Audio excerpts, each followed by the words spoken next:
बूढ़ा साधु, छत से टपकती बारिश, बिना दरवाजे की दीवारें, लेकिन उस झोपड़ी में हर रोज उजाला होता था क्योंकि वो जलता था।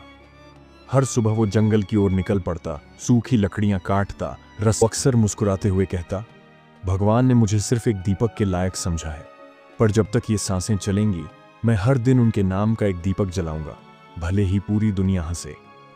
गांव के लोग उसकी भक्ति पर हंसते थे, बच्चे उसका मजाक उड़ाते थे, पर माधवू के चेहरे पर हमेशा वही सुकून था, जैसे उसने भगवान को पा लिया हो। वो कभी जगन्नाथ मंदिर के अंदर नहीं गया। कहता था, मैं पवित्र नहीं, पर मेरा प्रेम सच्चा है। हर सुबह अपने घर के मंदिर के बाहर बैठ जाता, छोटा सा दीपक जलाता और गाता, नयन नहीं देखे नाथ, पर आपसे प्रेम हो गया। हर घर, हर गली में सजावट का नया रंग भर गया था। लोग अपने अपने घरों को सुंदर फूलों, रंग बिरंगी रोशनियों से सजाने लगे। 3 सिक्के थे, जिससे उसे महसूस होता था कि यही 3 सिक्के उसकी सारी दुनिया की उम्मीदें समेटे हुए हैं। वह सादगी से जीता था, और जब उसे कुछ खरीदना होता तो वह बाजार जाता। उस दिन भी जब रथ यात्रा की तैयारी अपने चरम पर थी, माधवू ने अपने दिल की पुकार सुनी। उसने सब्जी छोड़कर अपने दिन भर के भोजन की भूख को कुर्बान कर दिया और सिर्फ तेल और रुई खरीद लाया। उसकी आंखों में भक्ति की चमक थी, जो हर महंगी वस्त्र या दान की चमक से कहीं अधिक थी। भगवान जगन्नाथ का निवास हो। फिर उसे अपने दिल के सबसे करीब लगाते हुए उसने निश्चय किया, इस बार रथ यात्रा में मेरा दीपक सबसे आगे होगा। रथ यात्रा के दिन मंदिर की ओर जाने वाले रास्ते को फूलों की बहार से सजा दिया। हर मोड़, हर गली में रंग बिरंगे पुष्पों की खुशबू फैल रही थी। जब उसका प्यारा दीपक उसके हाथ से फिसल गया, लेकिन माधवू ने बिना किसी झिझक के तुरंत अपने बदन का सहारा लेते हुए उस दीपक को कसकर अपने करीब चिपका लिया।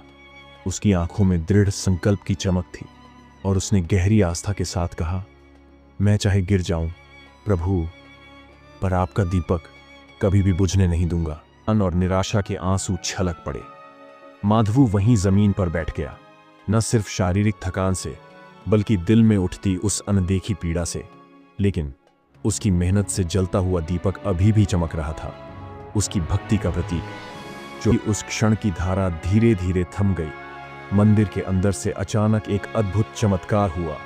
एक तेज और दिव्य प्रकाश ने मंदिर की गहराइयों से अपना संचार किया, मानो आकाश स्वयं धरती पर उतर आया हो। उसी समय भगवान जगन्नाथ के नेत्रों से आंसू टपकने लगे, जैसे वे भी माधवू की सच्ची भक्ति से भावुक हो उठे हों। ये दृश्य देखते ही पुजारी अपने होश खो बैठे, घबरा गए। वहां का राजा भी यह खबर सुनकर सतबत था। उसने भगवान जगन्नाथ से क्षमा मांगी और कहा, प्रभु, यदि हमसे कोई भूल हुई हो तो क्षमा करें। कृपया हमें बताएं कि हमसे क्या गलती हुई है। उसी रात जब सब कुछ शांत हो चुका था, राजा के सपनों में भगवान जगन्नाथ प्रकट हुए और बोले, हे राजन, हजारों दीप मेरे नाम पर जलाए जाते हैं, पर उनमें वो अटूट प्रेम नहीं जो माधवू के दीपक में समाया हुआ है। अगले दिन जब सुबह का उजाला थी, राजा ने माधवू के दीपक को सबसे प्रमुख स्थान पर सिंहासन के पास रखा। जैसे ही दीपक उस दिव्य स्थान पर रखा, मंदिर की मूर्ति से एक अद्भुत प्रकाश निकलकर दीपक के अंदर समा गया, मानो उसकी साधारण सी रोशनी में भगवान जगन्नाथ का अद्वितीय स्वरूप आ गया हो। सभी उपस्थित लोगों ने देखा, माधवू का दीपक अब सामान्य जलता हुआ दीपक नहीं रहा। उसकी चमक में एक दिव्यता थी जो हर अन्य दीपक से अलग प्रतीत हो रही थी। माधवू ने अपने दोनों हाथ जोड़कर एक अंतिम प्रार्थना के स्वर में कहा, अब मुझे जीवन में कुछ भी नहीं चाहिए प्रभु, अब तो मेरा केवल एक ही उद्देश्य है, आपसे मिलना। वो मुस्कुराते हुए वहीं प्रभु के चरणों में गिर पड़ा और वहीं उसकी अंतिम सांस चली। और या भक्ति बड़ी होती है या भक्त, ध्यान बड़ा होता है या दिखावा। प्रेम जब गहरा हो तो प्रभु खुद उठकर सामने आ जाते हैं।